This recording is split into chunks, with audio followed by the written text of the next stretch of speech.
বাংলাদেশের মানুষের খেলা দেখা একটা তাদের অভ্যাস, জনপ্রিয়তা। বাংলাদেশে খেলাটা মানুষ দেখতে আসে, ফুটবল ক্রিকেট সেই আস্থা এবং ভালোবাসার জায়গায় এসেছে।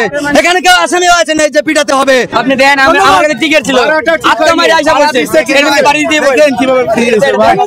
দেখেন ভাই কি আছে, মাথা মারি কি করছে দেখেন এই যে ভাই দেখেন।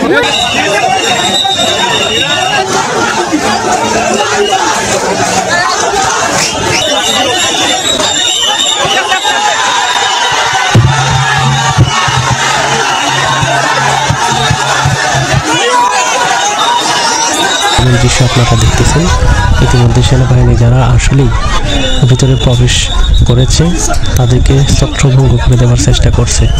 যারা অবৈধভাবে আজকে ভিতরে প্রবেশ করেছে সোয়াট টিম সহ সকলকে কিন্তু অবৈধভাবে যে গেট রয়েছে স্টেডিয়ামের সেই গেট ভেঙে ফেলার চেষ্টা করেছিল এবং সেনাবাহিনী সেখানে নিয়োজিত হয়ে সকলকে ছত্রভঙ্গ করে দেওয়ার চেষ্টা করছে।